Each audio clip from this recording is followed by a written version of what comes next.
நாசரேத் திருமண்டலத்தின் கீழ் செயல்படும் பள்ளிகளில் 10ஆம் வகுப்பு பொதுத் தேர்வில் முதல் 2 இடங்களை பிடித்த மாணவர்களுக்கு சான்றிதழ் மற்றும் ஊக்கத்தொகைகளை வழங்கிய அமைச்சர் கீதா ஜீவன் மற்றும் தூத்துக்குடி நாசரேத் திருமண்டல நிர்வாகி ஓய்வு பெற்ற நீதிபதி ஜோதிமணி. தூத்துக்குடியை தலைமையிடமாக கொண்டு செயல்பட்டு வரும் தூத்துக்குடி நாசரேத் திருமண்டலத்தின் கீழ் ஏராளமான பள்ளிகள் தூத்துக்குடி மாவட்டம் முழுவதும் செயல்படுத்தப்பட்டு வருகின்றன. இந்த பள்ளிகளில் 10ஆம் வகுப்பில் மாநில மற்றும் மாவட்ட அளவில் பள்ளியில் முதல் 2 இடங்களை பிடித்த மாணவர்கள் கௌரவிக்கும் நிகழ்ச்சி தூத்துக்குடி பீச் ரோட்டில் அமைந்துள்ள விக்டோரியா CBSE பள்ளியில் வைத்து நடைபெற்றது. நிகழ்ச்சிக்கு பள்ளி தாளாளர் பிரபாகர் தலைமை தாங்கினார். சிறப்பு விருந்தினராக தமிழக சமூக நலன் மற்றும் மகளிர் உரிமைத்துறை அமைச்சர் கீதா ஜீவன் மற்றும் தூத்துக்குடி நாசரேத் திருமண்டல நிர்வாக அதிகாரி ஓய்வு பெற்ற நீதிபதி ஜோதிமணி ஆகியோர் கலந்து கொண்டு வெற்றி பெற்ற மாணவர்களின் பெற்றோர்கள் ஆகியோரை பாராட்டி சான்றிதழ் மற்றும் ஊக்கத்தொகை வழங்கி கௌரவப்படுத்தினர். மேலும் சிறப்பாக கல்வி கற்றுக் கொடுத்த ஆசிரியர்களும் பாராட்டினர். இந்த நிகழ்ச்சியில் ஏராளமான மாணவர்களின் பெற்றோர்கள், தூத்துக்குடி நாசரேத் திருமண்டல பள்ளி ஆசிரியர்கள் கலந்து கொண்டனர். இந்த நிகழ்வில் கலந்து கொள்வதில் நான் பெரும் மகிழ்ச்சி அடைகிறேன். ஃபோன் மூலம் பேசினாங்க, நீங்கள் வரணும் அப்படின்ட்டு. உடனே நான் ஒத்துக்கிட்டேன். இருந்தாலும் கொஞ்சம் காலதாமதம் ஆகிட்டு அதுக்கு பொறுத்தருளுமாறு நான் அன்போடு இங்கு கேட்டுக்கொள்ள விரும்புகிறேன். ஏனென்றால் இன்றைய மாணவர்கள் நாளைய தலைவர்கள். நீங்கள் தான் எதிர்காலத்தில் இதே நீதியரசராக, இதே சட்டமன்ற உறுப்பினராக, இங்கே இருக்கும் பல்வேறு பொறுப்பில் இருக்கவர்களாக, ஆசிரியர்களாக எல்லாம் இருக்க போகிறது நீங்கள் தான். ஆகவே இந்த நாளைய தலைவர்களே சிறந்த ஒரு இந்திய குடிமகளாக உருவாக்கும் இடம் தான் இந்த பள்ளி என்பது, பள்ளிக்கூடம் என்பது. ஆகவே நாம் அந்த பிள்ளைகளை சந்திக்க போகிறோம் என்ற எண்ணத்தில் தான் இதில் மிகவும் மகிழ்ச்சியோடு நான் கலந்து கொண்டேன். நானும் இந்த டயசன் ஸ்கூலில் படித்த பிள்ளை தான். விக்டோரியா கேர்ள்ஸ் ஹையர் செகண்டரி ஸ்கூலில் 1987 என்னுடைய +2 முடிஞ்சுது.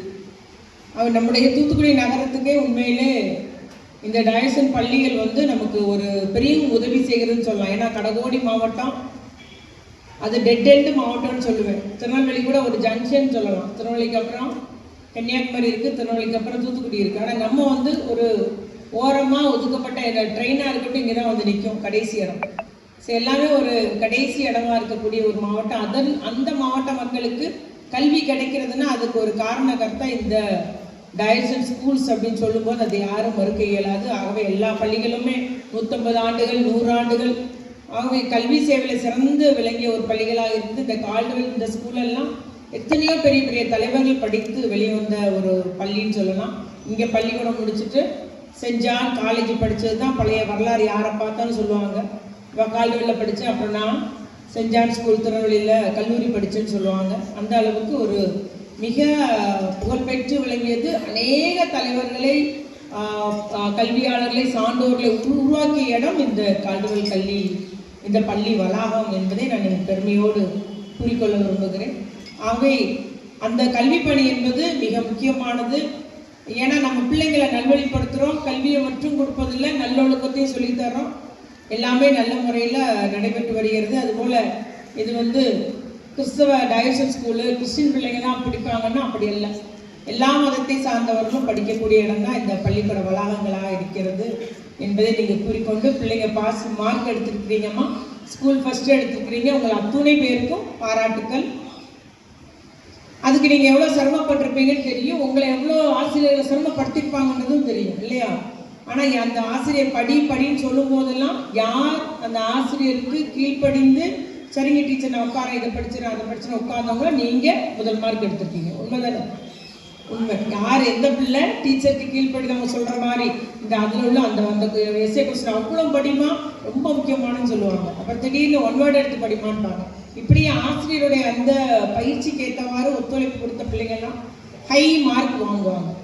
அந்த மதிப்பெண் பெற்ற கீழ்ப்படுதல பிள்ளைங்க அத்தனை பேரும் அப்படின்றத நான் இங்கே பெருமையாக கூறிக்கொள்ள விரும்புகிறேன். ஆகவே உங்களுடைய பெற்றோர்கள் கீழ்ப்படுதல பிள்ளைகள், நீங்கள் உங்களுடைய ஆசிரியருக்கு கீழ்ப்படுதல பிள்ளைங்க. ஏன்னா அதிக மதிப்பெண் பெறுவது நிச்சயமாக அப்படி ஒரு ஈடுபாட்டோடு படித்தாதான் எடுக்க முடிகிறது என்பதை நம்ம கண்கூடாக கண்டிருக்கிறோம். அதனால் அத்துணை பேருக்கு வாழ்த்துக்கள். நீங்கள் என்ன குரூப் எடுக்க போகிறீங்களோ நல்ல ஒரு முடிவு எடுங்க. இந்த குரூப் எனக்கு வேணும் அப்படின்ற மாதிரி நீங்களாம் ஆசிரியர்கிட்ட கேளுங்க, பெற்றோர்கிட்ட கேளுங்க. இதை எடுத்தால் நான் என்னவாகலாம், என்ன படிக்கணும், நான் இந்த மாதிரி லா எடுத்து படிக்கட்டுமா, லா காலேஜ் போகணும், எல்லாமே முடிவெடுத்து அதற்கேற்ற மாதிரி உங்களுடைய 11ஆம் வகுப்பில் நீங்கள் சூஸ் பண்ணி படிக்க வேண்டும் என்று நான் கேட்டுக்கொள்ள விரும்புகிறேன். ஏன்னா என்னையெல்லாம் பார்த்தீங்கன்னா எங்கள் அம்மா சொன்னாங்க நீ டாக்டர் படிக்கணும் அப்படின்னு. உடனே என்னைய மேக்ஸ் பயாலஜியில் கொண்டு போட்டாங்க. ஆனால் ஒரு 4 நாள் தான் போனேன். அதுக்கப்புறம் என்னால் முடியவே முடியாது. நான் அந்த கிளாஸுக்கு போகலாமான்னு மறுபடியும் எங்கள் அப்பாட்டலேருந்து எங்கள் அப்பா மறுபடியும் என்னை கொண்டு காமர்ஸில் கொண்டு போட்டாங்க. அப்போல்லாம் பெண்களுக்கு அப்போ தான் முத பிஜிஸில் காமர்ஸில் நான் செகண்ட் இயர் அப்போ தான் காமர்ஸ் தொடங்கினாங்க. அந்த 84 தான் காமர்ஸுன்றது பெண்களுக்கு அந்த குரூப்பே அப்போ தான் வந்துச்சு. அதனால் 2வது செட்டாக நான் இதில் படித்தேன். அது மாதிரி இப்போ வந்து டீச்சர்லாம் முடித்தேன். இப்போ வந்து எம்எல்ஏ இந்த ஒரு வேலையை பண்ணிகிட்டு இருக்கேன்னு வச்சுக்கோங்களேன். அதனால் நமக்கு எது பிடிக்கும், எது வாய்ப்பாக யோசித்து சேரலாம் நம்ம வந்து அப்படின்றத பிள்ளைங்கள்ட்ட கேட்டுக்கிறேன். அதே மாதிரி பசங்களுக்கு நான் என்னுடைய 3 ஸ்கூல் வச்சுருக்கிறேன். நான் பார்க்குறேன் பசங்களை பார்த்தது 10ஆம் வகுப்பு வரைக்கும் ரொம்ப கீழ்ப்படுகிற பிள்ளைங்களாக இருப்பாங்க. 11th வரவும் அடலசன் ஏஜ் அப்படி ஒரு காலத்துக்கு விடுவோம் இல்லையா. இன்வென்ட்ற ஒரு ஷர்ட்டை எடுத்து வெளியே விட்டுக்கிறான். என்னடா அதில் அப்படின்னு நான் கேட்டு பார்த்துட்டேன். சொல்லுவேன், அவங்களுக்கு சொல்ல முடியல, எல்லாரும் பண்ணுறான் நானும் பண்ணுறேன். நீ இன்பனை சொல்கிறீங்கள, நான் ஒரு ஷர்ட்டோட துணியை வெளியே எடுத்து விடுவேன், அவ்வளோதான். So break the rule. அவனுக்கு வயசு போலாது. அது வந்து அடலசன் ஏஜ் 2 கெட்டா வயசுன்றதுனால பசங்க அப்படி தான் இருப்பான். ஆனால் நம்ம ஆசிரியர்கள் அதற்கேற்றார் போல பெற்றோர்களும் ஆசிரியர்களையும் நம்ம மாணவர்களையும் வழி நடத்தணும். பொதுவாக பெண் பிள்ளைங்க வந்து 8ஆம் கிளாஸ் 9ஆம் கிளாஸில் பெரிய பிள்ளையாயிடும். அவள் அப்பா அந்த சேட்டையெல்லாம் பண்ணி அப்புறம் 10ஆம் கிளாஸ்லாம் ரொம்ப பொறுப்பாக முடிச்சு 11 12 இன்னும் பொறுப்பாக படிப்பாங்க. பசங்க அப்படி இல்லை. 10 முடிச்சுட்டு 11ஆம் வகுப்புல தான் அவனுக்கு அந்த அடலசன் ஏஜ். நான் தான் ஐ நோ எவ்ரிதிங் அப்படின்ட்டு வரும். எனக்கு தான் தெரியும்ப்பா. ஆசிரியரை மதிக்க மாட்டாங்க, இப்போ பெற்றோர்களை மதிக்க மாட்டாங்க. அதனால் நீங்கள் ஆனால் தம்பிமாருக்கு என்னோடய வேண்டுகோள், நிச்சயமாக நம்முடைய பாதை நல்வழியாக போகணும். நம்முடைய நல்வழியாக நம்முடைய வாழ்க்கை அமையணும். நீ நல்லா ஒரு பெரிய ஆள் ஆகணும். நம்முடைய வாழ்க்கையில் நீ கை நிறைய சம்பாத்தியம் பண்ணி தாய் தகப்பனை நிம்மதியாக பார்த்துக்கணும் அப்படின்னு நினச்சிங்கன்னா கண்டிப்பாக தொடர்ச்சியாக நல்வழி போகுங்க. கீழ்ப்படுகிற பிள்ளைகள் என்பதை தாய் தகப்பனுடைய சொல்லையும் ஆசிரியர் சொல்லையும் கேட்டே ஆகணுன்றதை நீங்கள் முடிவு பண்ணிக்கோங்க அப்படின்றது உங்கள்கிட்ட கூறிக்கொண்டு தொடர்ச்சியாக தன்னம்பிக்கையாக இருங்க. முடியும், நம்ம வாழ்க்கையில் நம்ம சாதிப்போம் அப்படின்ற ஒரு எண்ணத்தோடு என்னால் முடியும் அப்படின்ற ஒரு பாசிட்டிவ் திங்கிங்கோடு இருங்க. யாருக்கு உங்கள் ஃப்ரெண்ட்ஸுக்கு உதவி பண்ணுங்கள். எல்லாத்துக்கும் யார் நெகட்டிவாக பேசினா கூட இல்லை எல்லாம் முடியும்டா நம்ம நல்லா இருக்கலாம் அப்படின்ற மாதிரி அவங்களை வழி நடத்துங்க. அதுபோல் ஈடுபாட்டோடு படிங்க.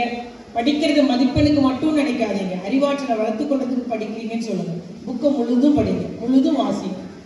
டீச்சர் நடத்துகிற அன்னைக்கு புக்கை வாசிட்டோன்னா ரொம்ப ஈஸியாக இருக்கும் படிக்கிறது.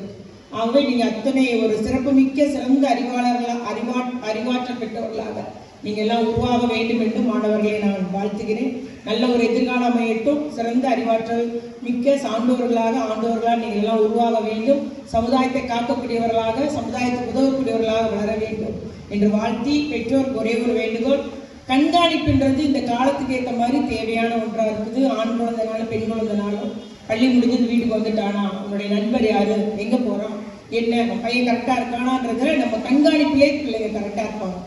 அதெல்லாம் என் பையன் ஒழுங்காக இருப்பான்னு அந்த பிள்ளைய பார்க்குறது, கேட்குறது, டீச்சர்கிட்ட வந்து பேசுகிறது அதெல்லாம் விட்டுட்டிங்கன்னா பிள்ளைங்க வந்து நல்வழிப்படுத்துறது நம்ம கஷ்டமாக இருக்கும். அதனால் தொடர்ச்சியாக நம்ம பிள்ளைங்களை மானிட்டர் பண்ணுறது, கண்காணிக்கிறது, அவனுக்கு உதவியாக இருக்கிற பணியை நீங்கள் செய்தே ஆக வேண்டும் என்று கேட்டுக்கொண்டு, அதுபோல் ஆசிரியர் பெருமக்களும் நம்ம இனிமேல் காலத்துக்கு ஏற்றார் போல் நம்மளை தயார்படுத்தி கொள்ள வேண்டும். நம்முடைய அப்கிரேட் பண்ணிக்கிட்டே இருக்க வேண்டும்.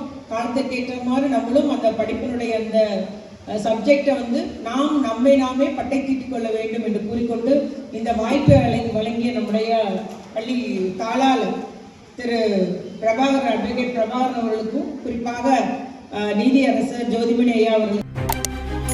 செய்திகளை உடனுக்குடன் தெரிந்து கொள்ள உங்கள் கரம் டிவியை சப்ஸ்கிரைப் செய்யுங்கள். அதோடு பெல் பட்டனையும் கிளிக் செய்யுங்கள்.